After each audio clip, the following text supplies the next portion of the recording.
छह राज्य मेघालय, मिजोरम, ओडिशा, गोवा, हिमाचल, पश्चिम बंगाल लॉकडाउन को 3 मई के बाद भी बढ़ाना चाहते हैं। सोमवार को नरेंद्र मोदी ने मुख्यमंत्रियों के साथ 38 दिन में हुई चौथी वीडियो कॉन्फ्रेंसिंग से इसके संकेत मिले हैं। 3 घंटे चली इस चर्चा में 9 मुख्यमंत्रियों को बात करने का मौका मिला। ओडिशा के स्वास्थ्य मंत्री नब दास ने तो लॉकडाउन 1 महीने तक बढ़ाने का सुझाव दे दिया है। मेघालय के मुख्यमंत्री संगमा और गोवा के मुख्यमंत्री प्रमोद सावंत ने कहा कि वे 3 मई के बाद लॉकडाउन जारी रखना चाहते हैं। वीडियो कॉन्फ्रेंसिंग के बाद हिमाचल प्रदेश, मिजोरम और पश्चिम बंगाल ने भी लॉकडाउन बढ़ाने का सुझाव दिया है। इन सुझावों के बीच प्रधानमंत्री ने कहा है कि वायरस का खतरा अब भी भारत पर बना हुआ है, लेकिन हमें अर्थव्यवस्था को भी अहमियत देनी होगी। कोरोना वायरस संक्रमण से लड़ाई के बीच सोमवार को कुछ राहत भरी खबरें आई। स्वास्थ्य मंत्रालय ने बताया कि देश में संक्रमण के मरीजों का रिकवरी रेट अब 22% हो गया है, यानी 10 दिनों में इसमें करीब 10% का इजाफा हुआ है। मंत्रालय के संयुक्त सचिव लव अग्रवाल ने बताया कि संक्रमण से अब तक 6,184 लोग ठीक हो चुके हैं और 85 जिलों में पिछले 14 दिनों से कोई भी नया केस नहीं आया है। उन्होंने और भी कहा कि ठीक हुए मरीज संक्रमण नहीं फैलाते हैं, वे हमें इस बीमारी से लड़ने की प्रेरणा देते हैं। उनकी एंटीबायोटिक का प्रयोग करके हम संक्रमितों का इलाज करते हैं। प्लाज्मा थेरेपी कई जगहों पर सफल हुई है। कोरोना वॉरियर्स के साथ किसी भी प्रकार का भेदभाव करना यह उचित नहीं है। Indian council of medical research ने देश में कोरोना संक्रमितों की टेस्टिंग के लिए चीन से आई 2 कंपनियों के रैपिड एंटीबायोटिक टेस्ट किट के ऑर्डर रद्द कर दिए हैं। केंद्रीय स्वास्थ्य मंत्रालय ने कहा कि टेंडर जारी करने में सभी जरूरी प्रक्रिया का पालन किया गया था। कंपनियों को फिलहाल पेमेंट नहीं किया गया है। अब ऑर्डर कैंसिल करने से एक भी रुपया नहीं डूबेगा।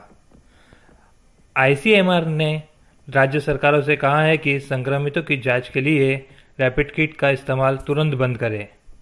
स्वास्थ्य मंत्रालय के संयुक्त सचिव लव अग्रवाल ने कहा कि राज्य को चीन के गुहान वोडाफोन बायोटेक और जुहान लिवर्जेन डायनेमिक से मिली किट का इस्तेमाल रोकने के लिए कहा गया है। इसके टेंडर में कई अंतर्राष्ट्रीय कंपनियां शामिल थी। टेंडर जारी करने में सभी मानकों का ध्यान रखा गया था। म्यूचुअल फंड इंडस्ट्री पर लिक्विड दबाव को कम करने के लिए भारतीय रिजर्व बैंक ने म्यूचुअल फंड के लिए 50,000 करोड़ रुपए की लिक्विड फैसिलिटी की घोषणा की है। US based mutual fund house Franklin Templeton ने भारत में 6 डेट फंड्स को बंद किए हैं। इसमें म्यूचुअल फंड्स के लिक्विड की समस्या होने का डर लोगों को सताया जा रहा है। इसी को देखते हुए आरबीआई ने सोमवार को म्यूचुअल फंड के लिए एक लोन योजना का ऐलान किया है, ताकि इंडस्ट्री में लिक्विड का संकट न हो। इंसानों के बाद कोरोना वायरस का खतरा अब बाघों पर भी मंडरा रहा है। मध्य प्रदेश और महाराष्ट्र बॉर्डर पर स्थित पेंच टाइगर रिजर्व में एक बाघ की कुछ दिन पहले मौत हो गई। पहले अनुमान लगाया जा रहा था कि यह मौत सांस लेने वाली बीमारी के चलते हुआ।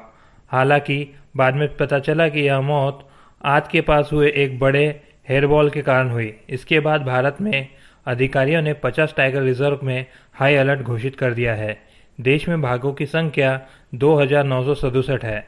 दरअसल न्यूयॉर्क के ब्रॉन्क्स जू में 4 साल का पहला टाइगर कोरोना वायरस संक्रमित मिला। इसके बाद से दुनिया में अन्य देशों में भी बाघों को लेकर चिंता बढ़ गई है। मानव संसाधन विकास मंत्री रमेश पोखरियाल निशंक ने आईआईटी और ट्रिपल आईटी की फीस को लेकर एक बड़ा ऐलान किया है। उन्होंने कहा कि इंडियन इंस्टीट्यूट ऑफ टेक्नोलॉजी और Indian institute of information technology में शैक्षणिक वर्ष 2020 और 21 के लिए किसी भी पाठ्यक्रम का ट्यूशन फीस नहीं बढ़ेगा। केंद्रीय मंत्री ने कहा कि आईआईटी परिषद की स्थायी समिति के अध्यक्ष और आईआईटी के निर्देशकों के परामर्श के बाद यह फैसला लिया गया। फैसले के मुताबिक संस्थान किसी भी पाठ्यक्रम के लिए शैक्षणिक वर्ष 2020 और 21 के लिए ट्यूशन फीस नहीं बढ़ाएंगे। कोरोना वायरस के संक्रमण के बढ़ते प्रसार के रोकथाम के लिए पूरे देश में 3 मई तक लॉकडाउन जारी है। इसके चलते देश भर में सभी स्कूल, विश्वविद्यालय और अन्य शैक्षणिक संस्थानें पूरी तरह बंद है।